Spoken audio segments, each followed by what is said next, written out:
সর্বনাশ, বিএনপিকে নিয়ে একই ভয়াবহ তথ্য দিল মেজর ডালিম। বিএনপি এবার ধ্বংস নিশ্চিত, তারেক রহমানের ফাঁসি হবে। বিস্তারিত রয়েছে ভিডিওতে, আপনারা দেখতে থাকুন। মেজর ডালিমের সেই ঐতিহাসিক লাইভের পরে ওনার এই টোটাল লাইভটাকে বিশ্লেষণ করা হচ্ছে প্রতিনিয়ত। এমনকি তার সম্পর্কে নতুন নতুন তথ্য আসছে। একটা খুবই প্যাথেটিক তথ্য হচ্ছে যে ব্যক্তি জীবনে তিনি আসলে পিতা হতে পারেননি। একটি রিপোর্ট করেছে লাইভে এসে শেখ মুজিব এবং জিয়াউর রহমান নিয়ে যা বললেন মেজর ডালিম। ইউটিউব থেকে সংগৃহীত ছবি। প্রবাসী সাংবাদিক, আমেরিকা প্রবাসী সাংবাদিক ইলিয়াস হোসেন সাক্ষাৎকার নিয়েছেন মেজর ডালিমের। রোববার বিশেষ লাইভে যুক্ত আছেন বীর মুক্তিযোদ্ধা মেজর ডালিম বীর বিক্রম। ওনারে তো দেশে আনা দরকার, উনি অবশ্যই দেশে আসবেন। আমরা নতুন সংবিধান লিখলে 15 আগস্টকে বিপ্লবী অভ্যুত্থানের মর্যাদা দেব। বাংলাদেশে যতবার জালিম আসবে ততবার মেজর ডালিমেরা জন্মাবে। কখনো তাদের নাম হবে আবু সাইদ, কখনো তাদের নাম হবে মীর মুগ্ধ, কখনো তাদের নাম হবে ওয়াসিম। শেখ মুজিব ও তার খুনি দুর্নীতিবাজ সরকারকে উৎখাত করা হইয়াছে। আসসালামু আলাইকুম রহমতুল্লাহ। সবাই কেমন আছেন? আশা করি সবাই অনেক অনেক ভালো এবং সুস্থ আছেন। সবাইকে স্বাগতম জানাচ্ছি আমাদের আরেকটি নতুন ভিডিওতে। প্রতিদিনের মতো আমি আপনাদের সিরিয়াত ফারুকি। দর্শক, আজকের ভিডিও টাইটেল এবং থাম্বনেল দেখে ইতিমধ্যে বুঝতে পেরেছেন কি বিষয়টা নিয়ে কথা বলবো। ভিডিওর শুরুতে আপনারা বেশ কিছু অংশ বিশেষ দেখেছেন, যেখানে বুঝতে পেরেছেন বর্তমানে দেশের যে চলমান পরিস্থিতি, দেশের যে বর্তমান অবস্থান, সেটা নিয়ে আমরা কিছু অংশ দেখে বুঝতে পেরেছেন আজকের ভিডিওটি কতটুকু গুরুত্বপূর্ণ হতে চলেছে। তাই সবাইকে আমি অনুরোধ করব দেশের বর্তমান পরিস্থিতি জানতে বা দেশের বর্তমান অবস্থা কি সেটা সম্পর্কে জানতে অবশ্যই আজকের ভিডিওটি আপনাদের জন্য অনেক অনেক গুরুত্বপূর্ণ। তাই সবাইকে অনুরোধ করব ভিডিওটি সবাই আশা করে ধৈর্য সহকারে শেষ পর্যন্ত দেখবে। দর্শক, আর বেশি কথা বলছি না, আমরা একটা ভিডিও প্রস্তুতির মাধ্যমে একটু বিস্তারিত দেখে আসবো। তার আগে আপনাকে ছোট্ট একটি অনুরোধ জানিয়ে রাখতেছে, যারা আমাদের ফারুকি অনলাইন ইউটিউব চ্যানেলটিতে এখনো নতুন আছেন প্লিজ দয়া করে আমাদের চ্যানেল সাবস্ক্রাইব করে সাথে থাকবেন। যারা ইতিমধ্যে সাবস্ক্রাইব করেছেন তাদেরকে অসংখ্য ধন্যবাদ। যারা সাবস্ক্রাইব করেনি তাদের উদ্দেশ্যে একটি কথাই বলবো, আমাদের চ্যানেলের সাথে থাকুন, দেখতে দেখতে ভালো লাগবে, ভালোবাসা একদিন হয়ে যাবে ইনশাআল্লাহ। আর বেশি কথা বলাচ্ছি না, আমরা একটু ভিডিও প্রস্তুতির মাধ্যমে একটু বিস্তারিত দেখি। আসসালামু আলাইকুম। মেজর ডালিমের সেই ঐতিহাসিক লাইভের পরে ওনার এই টোটাল লাইভটাকে বিশ্লেষণ করা হচ্ছে প্রতিনিয়ত। এমনকি তার সম্পর্কে নতুন নতুন তথ্য আসছে। একটা খুবই প্যাথেটিক তথ্য হচ্ছে যে ব্যক্তি জীবনে তিনি আসলে পিতা হতে পারেননি। বাট পিতা না হলেও তিনি একটা পালক সন্তান তিনি অ্যাডপ্ট করেছিলেন, আর সম্ভবত ওই কন্যা তিনি এখন অস্ট্রেলিয়াতে বসবাস করেন। আর এরপরে এই দেশের ছাত্র জনতাকে তিনি এখন নিজের আপন সন্তান তুল্য মনে করছেন। তিনি ভাবছেন ছাত্র জনতারা যেই ঘটনাটা ঘটিয়েছে এটা বিচ্ছিন্ন কোনো ঘটনা না, এটা 1947, তারপর হচ্ছে 71, 75, 2024, এগুলা একই সূত্রে গাথা। তো যেহেতু একই সূত্রে গাথা, এখন যারা এই বৈষম্য বিরোধী ছাত্র আন্দোলনের নেতারা আছেন তারাও তার সন্তান সমতুল্য অথবা তার কমরেডস এর মতনই। কারণ তাদের সকলের মিশনটার একটা প্রধান বিষয় হচ্ছে তিনি মনে করছেন যে ভারতের কাছ থেকে এই দেশকে ফ্রি করতে হবে। তাদের প্রধান একটা মিশন হচ্ছে আওয়ামী লীগকে রাজনীতি থেকে শেষ করে দিতে হবে অথবা বের করে দিতে হবে। সো এই এথিক্সে এখন আমাদের বৈষম্য বিরোধী ছাত্র আন্দোলনের নেতারা কিন্তু সম্পূর্ণ বিশ্বাস করছে। কিন্তু মজার বিষয় হচ্ছে রাজনীতির মাঠে বিএনপি কিন্তু এই জিনিসগুলো পছন্দ করছে না। মেজর ডালিমের বক্তব্য নিয়ে একের পর এক বিএনপি নেতারা কিন্তু নানান ধরনের বক্তব্য দিচ্ছেন। তিনি যখন গতকালকে যে লাইভটা করেছেন, আমি এগুলো নিয়ে পরে একটা ভিডিও করব। তবে ছাত্র জনতাকে তিনি এখন যে অফার করেছেন, আর ছাত্র জনতা যদি রাজি হয়ে যায় তাহলে একটা অদ্ভুত পরিস্থিতি তৈরি হয়ে যাবে বাংলাদেশে। আর আমার মনে হয় না যে ডক্টর মোহাম্মদ ইউনূসের সরকার মেজর ডালিমকে তিনি বাংলাদেশে আসার অনুমতি দিবেন। কারণ পরিস্থিতি কোথাকার পানি কোথায় গড়াবে সেটা কেউ আইডিয়াই করতে পারছে না। তো মোটামুটি তারা একজন গার্ডিয়ান হিসেবে এখন মেজর ডালিমকে কিন্তু পেয়ে যাবেন। কারণ এই বিপ্লবের যেই উত্তরসূরি, আজকে আমরা যে জুলাই আগস্ট বিপ্লব দেখছি, এখন আমরা যতটুকু বুঝতে পারতেছি তাদের কথায়, যেটা আসলে একটা লম্বা চূড়া চলমান প্রক্রিয়া ছিল।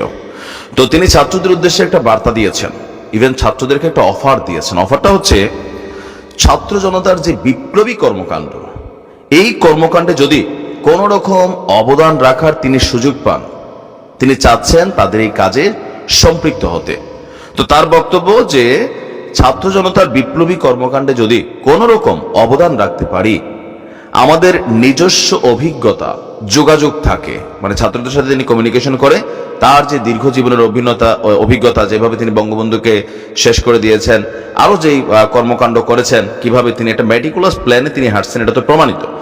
তো তিনি বলছেন যে তাহলে আমরা সেটা করতে প্রস্তুত, মানে তিনি নিজে আবার ছাত্রদের সাথে সম্পৃক্ত হয়ে এই জুলাই বিপ্লবের আগস্টের যেই মানে মূল ফসল, সেটা তিনি তোলার জন্য ছাত্রদের সাথে একতা ঘোষণা করছেন। তিনি বলছেন যে পিছপা হব না ইনশাআল্লাহ, মানে এখানে যাই হোক তিনি পরিস্থিতিকে মোকাবেলা করার মতো সক্ষমতা রাখেন। বলছে যে আমরা তাদেরকে শ্রদ্ধা এবং বিপ্লবী সালাম, এখন আমরা বলতে তারা একটা টিম ফিল করছেন যে তিনি উত্তরসূরি, পূর্বসূরি, তারা এখন উত্তরসূরি, এবং বলছেন যে সাথে মন থেকে দোয়া করছি তাদের বিপ্লব যেন ব্যর্থ না হয়। তো এখন বিপ্লবকে যেন ব্যর্থ না হয়, সেখানে আরেকটা প্রেসক্রিপশন তিনি দিয়েছেন। আমি গতকালকে ভিডিওতে বলেছিলাম যে তিনি ছাত্রদেরকে বলছেন যে বিপ্লব শেষ হয়ে যায় নাই, বাট বিএনপি বলছে বিপ্লব শেষ, এখন সংস্কারের জন্য জরুরি। সরকার মনে করছে বিপ্লব শেষ, এখন সংস্কার এবং নির্বাচন জরুরি। আপনি সরকারের উপদেষ্টাদের মধ্যে কারোর মুখে এই মুহূর্তে বাংলাদেশকে যারা লিড করছেন তাদের কারোর মুখে বিপ্লব এইসব শব্দ আপনি পাবেন না। তারা মনে করছে তোমরা যা করার করে দিছো রাইট নাও, এখন আমাদের কাজ হচ্ছে সংস্কার করা, আর বাকি যে জিনিসপত্রগুলো আছে নির্বাচনে যাওয়ার। আওয়ামী লীগের বিচারের ইস্যুটা এটা একটা পেন্ডিং ইস্যু হয়ে কিন্তু অনেকে থাকবে, এমনটাই বলছেন। তো সেইখানে মেজর ডালিম কিন্তু প্রেসক্রাইব করছেন যে তোমরা এখানে থামবা না, চাহে পথ যত শক্ত হোক, কঠিন হোক, আর এই বিপ্লবের ফসল ঘরে তোলার জন্য তোমাদেরকে দায়িত্ব নিতে হবে। চায় কোনো মেডেলধারী, কত বড় স্কলার, কতগুলা মেডেল আছে ফ্যাক্ট না, বিপ্লব ব্যাহত হয়ে যাবে। এখন আবার অনেকেই কিন্তু এটা নিয়ে বলছেন যে আপনাদেরকে এগুলা করানোর জন্য কি আমরা উপদেষ্টা পদে বানাইছি, আপনারা কেন এটাকে ওইভাবে করতে পারেন না, বা নানান ধরনের ইস্যুগুলো প্রতিনিয়ত যেগুলো আসে যে কেন শেখ হাসিনাকে আপনারা ফিরিয়ে আনতে পারেন না, কেন এটা পারতেছেন না, কেন আওয়ামী লীগের সকল নেতাকর্মীকে গণগ্রেপ্তার করা হচ্ছে না, মানে এখানে নানান বক্তব্য কিন্তু আছে। এখন আমরা আমাদের বৈষম্য বিরোধী আন্দোলনের প্ল্যাটফর্মের নেতাদের যে মনোভাব দেখছি, মেজর ডালিমের যে মনোভাব দেখছি, এটার মধ্যে কিন্তু একটা পজিটিভ কানেক্টিভিটি অনেকেই বলছেন যে আছে, যে না ঠিক আছে, তারা মানে mission vision one kind of same. তো সেই ক্ষেত্রে ছাত্ররা, উনি যে অফার করছেন ছাত্রদেরকে, তারা যদি এই অফারটা মাইনা নেয় বা তারা যদি তাকে সম্পৃক্ত করে, তাহলে ডক্টর মোহাম্মদ ইউনূসের সরকার সবার আগে বিপদে পড়বে, সবার আগে। দ্বিতীয়ত, এটা মাইনা নিয়া তিনি বাংলাদেশে আসবেন, তাকে সরকার এই সুযোগ দিবে না, ইভেন বিএনপিও ভবিষ্যতে দিবে না। এটা অ্যাডভান্স বলে যাচ্ছি, ভিডিওটা থাকবে, আর দিলে আমি খুব আশ্চর্য হব, কারণ কিছু জিনিস আইডিয়া করা যায়। তো হয়তো এখন থেকে এমনিতে যোগাযোগ থাকতে পারে, কারণ প্রযুক্তির যুগ, তিনি হয়তো নানান পরামর্শ দিতে পারেন ছাত্রদের আগামী দিনে কি করণীয়। যেহেতু একটা কমিউনিকেশন হয়ে গেছে, তারা একটা টিম হিসেবে কাজ করছে। তো সামনে বিএনপির জন্য বা জামাত ইসলামের জন্য নির্বাচন ইস্যুতে হয়তো একটু সমস্যা হতে পারে, বাট এমনিতে বিএনপির জন্য আসলে একটা নেগেটিভ দিন আসবে। দেখা যাক কি হয়। আসলে এখন কোনো কিছু আগ বাড়িয়ে বলা যাচ্ছে না, জাস্ট হচ্ছে আমরা তিনার যে বক্তব্যগুলো আছেন সেগুলোকে আমরা যখন বিশ্লেষণ করি তখন তো এরকমই আসে। ভালো থাকুন, আসসালামু আলাইকুম। আমাদের সময় একটি রিপোর্ট করেছে, লাইভে এসে শেখ মুজিব এবং জিয়াউর রহমান নিয়ে যা বললেন মেজর ডালিম।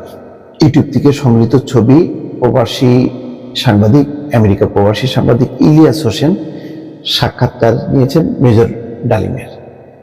রোববার বিশেষ লাইভে যুক্ত আছেন বীর মুক্তিযোদ্ধা মেজর ডালিম বীর বিক্রম শিরোনামে এই লাইভে যুক্ত হন প্রাক্তন এই সামরিক কর্মকর্তা। লাইভে এসে মেজর ডালিম বলেন, মুজিব মারা যায়নি, একটি সেনা অভ্যুত্থানে নিহত হয়েছে।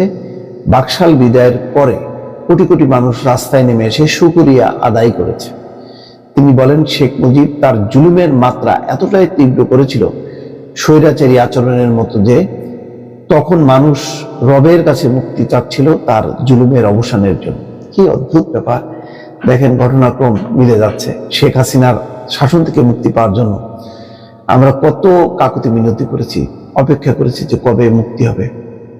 ওই সময় শেখ মুজিবের সময় এখনকার প্রজন্ম তারা জানে না, কিন্তু তখনকার প্রজন্ম তারাও হয়তো মুক্তি চেয়েছিল। এই জন্য শেখ মুজিবুর রহমানের বিদায় নেবার পর হয়তো মানুষ শুকরিয়া আদায় করেছিল, রাস্তায় নেমেছিল, আনন্দ করেছিল, এইসব খবরাখবর এসছে। এখন যদিও এই ধরনের হত্যাকাণ্ড সমর্থনযোগ্য না, কিন্তু পরিস্থিতিটা ঘটে গেছে। ঘটার মধ্য দিয়ে কি হয়েছে? শেখ মুজিব শাসনের অবসান হয়েছে। বাংলাদেশে যেমন গণঅভ্যুত্থানে শেখ হাসিনা যদি দেশে থাকতেন তাহলে কি হতো বলা মুশকিল, কিন্তু সম্ভাব্য সেই রক্তপাত বন্ধ করা হয়েছে এবং সেনাবাহিনী এই ক্ষেত্রে খুবই সাহসী ভূমিকা নিয়েছে এবং সঠিক সিদ্ধান্ত নিয়েছে, যার ফলে রক্তপাতটা এড়ানো গেছে। তো কিভাবে মিল বাবা এবং মেয়ের দুই শাসন থেকে মুক্তি পাওয়ার পরে মানুষ হাত ছেড়ে পাচ্ছে যে আল্লাহ আমরা বাঁচলাম। যাই হোক, মেজর ডালিম এই সাক্ষাৎকারে বলছেন তথাকথিত নেতারা যখন ভারতে পালিয়ে গেল, ছিল না যখন কেউ নেতৃত্ব দেওয়ার জন্য, সমঝোতা নিয়ে সবাই ব্যস্ত।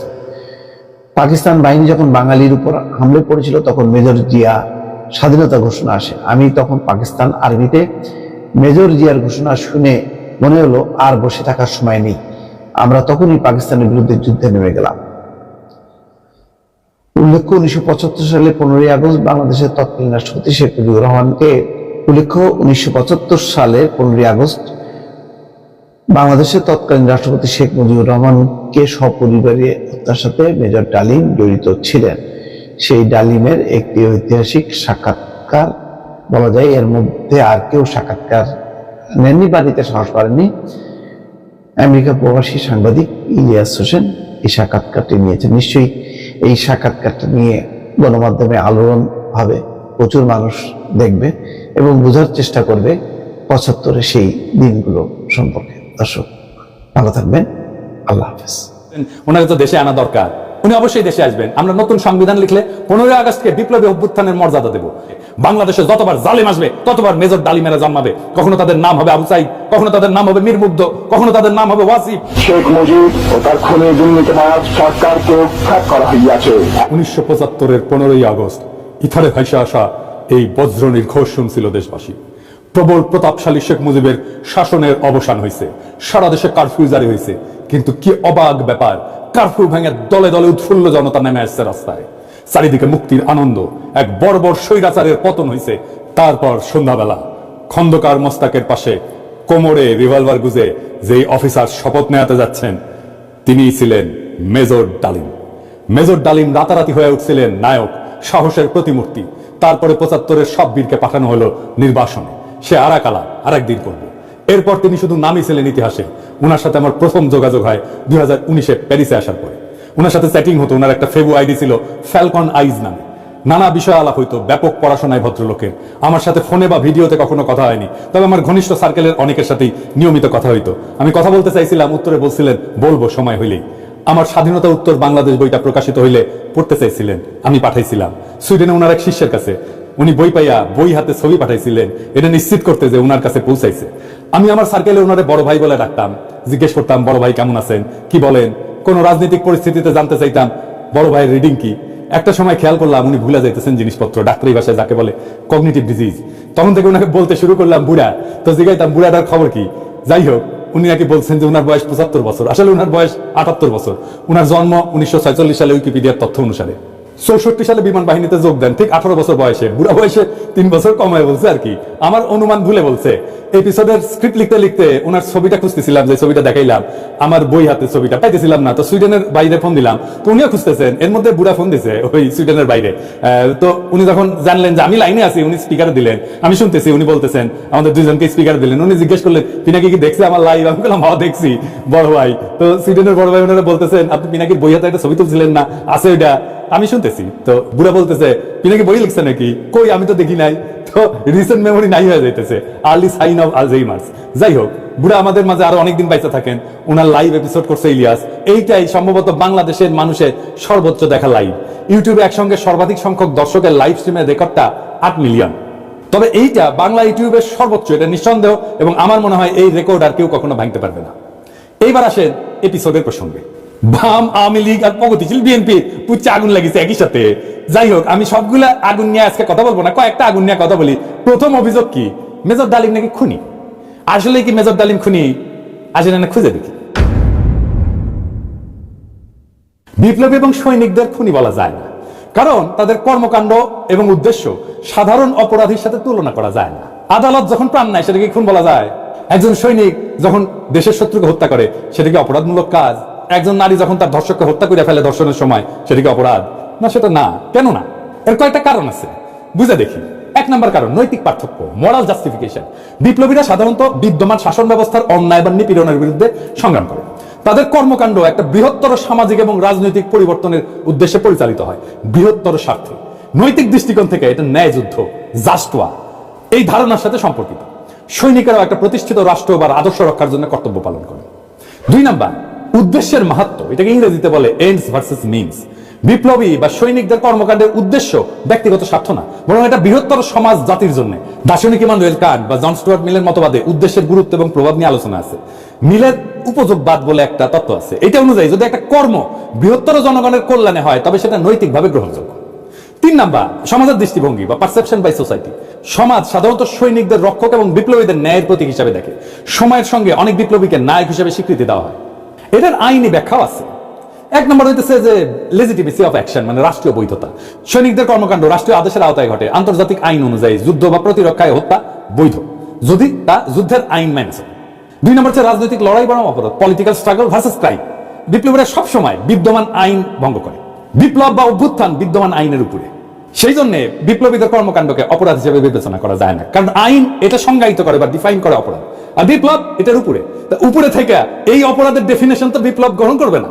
জুলাই বিপ্লবে পুলিশ নিহত হয়েছিল, মারা গেছিল, মারে ফেলা হয়েছিল, এটা অপরাধমূলক কাজ না, এটা বিপ্লবী সহিংসতা। এই জন্য এই হত্যার বিচার করা যাবে না, কারণ বিপ্লব অভ্যুত্থান আদালত বা আইনের চাইতে বড়। যদি পুলিশ হত্যার বিচার হয় তাহলে ধরে নেবেন বিপ্লব পরাজিত। 15ই আগস্টের বিপ্লব পরাজিত হয়েছিল জন্য আগস্ট বিপ্লবের নায়কদের বিচার এবং ফাঁসি হয়েছিল। তিন নম্বর হইতেছে যে ইচ্ছাকৃত হত্যা বনাম কর্তব্য, ইন্টেনশনাল কিলিং ভার্সেস ডিউটি। সাধারণ অপরাধী ব্যক্তিগত স্বার্থে হত্যা করে, অন্যদিকে সৈনিকেরা যুদ্ধক্ষেত্রে এবং বিপ্লবীরা সামাজিক রাজনৈতিক কাঠামো এবং বিদ্যমান ব্যবস্থা বদলের উদ্দেশ্যে কাজ করে, এবং এর ক্ষেত্রে বিপ্লবী সহিংসতা হয়। এইটা তাদের কাজকে ইচ্ছাকৃত হত্যাকাণ্ড থেকে আলাদা করে। সেই জন্যই তাদের কাজগুলোকে ইচ্ছাকৃত হত্যাকাণ্ড থেকে আলাদা হয়ে যায়। শেখ মুজিবকে কেউ খুন করেনি, সে অভ্যুত্থানে নিহত। তার পরিবারের সদস্যদের কেউ খুন করেনি, তারাও অভ্যুত্থানে নিহত। দ্বিতীয় অভিযোগ হচ্ছে মেজর ডালিম শিশু হত্যা করেছে। আবার ইন্টারেস্টিংলি, কৌতুকপ্রদভাবে এটা আইসিছে বামেদের কাছ থেকে। হ্যাঁ, মেজর ডালিম কি শিশু হত্যা করেছে? মেজর ডালিম 32 নাম্বার আক্রমণ করে নাই, তারে দায়িত্ব দিতে চাইছিল, সে নেয় নাই। কারণ মুজিব পরিবারের সাথে তার একটা ব্যক্তিগত পারিবারিক সম্পর্ক ছিল। সে গেছিল মুজিবের ভগ্নিপতি আব্দুর রব শেরনিয়াবাতের বাসা। সেখানে তার 14 বছরের বয়সী মেয়ে বেবি, 12 বছরের বয়সী ছেলে আরিফ এবং 4 বছর বয়সের নাতি সুকান্ত আব্দুল্লাহ, যেটা আবুল হাসনাত আব্দুল্লাহর ছেলে, ও মারা যায়। আবুল হাসনাত আব্দুল্লাহ হারামজাদাটা পানির ট্যাঙ্কে লুকেছিল, বেঁচে যায়। কিন্তু কথা হইতেছে বাড়ির নারী আর শিশুদের বন্দুকের মুখে ফেলায় পানির ট্যাঙ্কে লুকেছিল কেন হারামজাদাটা? ওইটা জয় বাংলা হইলে তো আরো সুবিধা হইলেনি। যাই হোক, এবার আসে দেখি মহান বিপ্লবের সময় শিশুদেরকে হত্যা করা হয়েছিল। যতগুলো বিপ্লব হয়েছে ইতিহাসে, যেগুলোর নাম জানি আমরা, যেগুলো নিয়ে কাইট হয়ে পড়ে যায় বিপ্লবীরা, আসেন সেটা দেখি। ফরাসি বিপ্লবের সময় লুই শার্লস, যাকে লুই সপ্তদশ বলা হয়, মানে রাজা ষোড়শ লুই এবং মেরি আন্তোয়ানেটের ছোট ছেলে, বন্দী অবস্থায় খাইতে না দিয়ে কারাগারে রেখে মৃত্যুর দিকে ঠেলে দেওয়া হয়। যখন তার মৃতদেহ বের করা হচ্ছিল, তার শরীরে কোনো মাংস ছিল না, কঙ্কালের উপরে চামড়া। বিপ্লবীরা হত্যা করবে না, কারণ তাদের পবিত্রতা নষ্ট হবে, কিন্তু খাইতে না দিয়া দিনের পর দিন কষ্ট দিয়া মেরে ফেলা যাবে। তো ফরাসি বিপ্লব নিয়ে আধিখ্যাত তো করে সবাই। আবার রুশ বিপ্লব নিয়ে তো বামেরা কাইট হয়ে পড়ে যায় না? যে বামেরা কবে তাদেরকে কইবেন এটা, যে রাশিয়ার জার দ্বিতীয় নিকোলাস এবং তার পরিবারের সদস্যদের বন্দী করে কমিউনিস্টরা। জার কিন্তু তখন ক্ষমতায় না, জারের ক্ষমতা অনেক আগেই চলে গেছে। কমিউনিস্টরা কিন্তু জারের কাছ থেকে ক্ষমতা নেয়নি। কমিউনিস্টরা কেরেনস্কি সরকারকে উৎখাত করে ক্ষমতা নিয়েছে, মানে লেনিন। ক্ষমতা নেওয়ার পরে 18 সালে 17 জুলাই একসাথে হত্যা করে এই জারের পরিবারকে, তার স্ত্রী আলেকজান্ড্রা এবং তাদের 5 সন্তান, অলগা, তাতিয়ানা, মারিয়া, আনাস্তাসিয়া এবং অ্যালেক্সি। লেনিন মনে করছিল জারের পরিবার যদি বেঁচে থাকে তাহলে তারা রাজতন্ত্র পুনরুদ্ধারের জন্য কাজ করতে পারে। এই জন্য পুরো পরিবারকে হত্যা করার সিদ্ধান্ত নেওয়া হয়। পরিবারের সকল সদস্যদেরকে কমিউনিস্ট বিপ্লবীরা গুলি করে হত্যা করে, পরে তাদের মৃতদেহ অ্যাসিড দিয়ে বিকৃত করে মাটিতে পুঁতে ফেলা। এর মধ্যে আনাস্তাসিয়া নিকোলায়েভনার এর বয়স ছিল 17 বছর, আর অ্যালেক্সি নিকোলায়েভিচের বয়স ছিল মাত্র 13 বছর। দুই ক্ষেত্রেই প্ল্যান করে মারা হয়েছে। অনেক পরে 15ই আগস্টে শিশুরা মারা গেছে কোল্যাটারাল ড্যামেজে, প্ল্যান করা হয়নি যে শিশুদের মারা হবে। এখন আমরা যদি বলি মেজর ডালিমেরা তো শিখেছে ফরাসি আর রুশ বিপ্লব থেকে, উত্তর আছে আগে বামেরা লেনিনের বিচার করুক, ফ্রেঞ্চ রেভলিউশনের বিপ্লবীদের বিচার করুক, জবাব আনুক, আমরা তারপরে জবাব দেবো। এখন অনেকের মনে প্রশ্ন হচ্ছে যে মেজর ডালিম কি তাহলে দেশে ফিরবেন বা ফিরতে পারবেন? আমাকে সুইডেনের ভাই, বড় ভাই, যিনি মেজর ডালিমের শিষ্য, উনি বলছেন ওনাকে তো দেশে আনা দরকার। উনি অবশ্যই দেশে আসবেন। আমরা নতুন সংবিধান লিখলে 15 আগস্টকে বিপ্লবী অভ্যুত্থানের মর্যাদা দেব। আগের রায় বিচার সবকিছু ইনভ্যালিড হয়ে যাবে। তিনি তখনই বীরের বেশে দেশে ফিরবেন। 24 বিপ্লব যারা নির্মাণ করছে তাদের অনেকের আইডল ছিলেন মেজর ডালিম, অন্তত আমার তো ছিলেনই। উনার নাম আমরা আকাশে লিখে রাখবো ঈসা খান তিতুমির, হাজী শরীয়তুল্লাহর সাথে। বাংলাদেশে যতবার জালেম আসবে ততবার মেজর ডালিমেরা জন্মাবে। কখনো তাদের নাম হবে আবু সাইদ, কখনো তাদের নাম হবে মীর মুগ্ধ, কখনো তাদের নাম হবে ওয়াসিফ, আনাস। আমরা এক একটা তারার নাম দেব এই বীরদের নামে। 24 বিপ্লব একটা প্রকৃত বিপ্লব হয়ে উঠবে যদি আমরা নতুন সংবিধান লিখে মেজর ডালিমকে দেশে ফিরে আনতে পারি। সেই দিন হবে বিপ্লবের প্রকৃত বিজয়। আর আমাদের চ্যানেলটিতে এখন নতুন থাকলে অবশ্যই চ্যানেলটি সাবস্ক্রাইব করে সাথে থাকবেন। আর কে কোথা থেকে আজকের ভিডিওটি দেখেছেন অবশ্যই দ্রুত কমেন্টে জানিয়ে ফেলুন। ধন্যবাদ সবাইকে। আল্লাহ।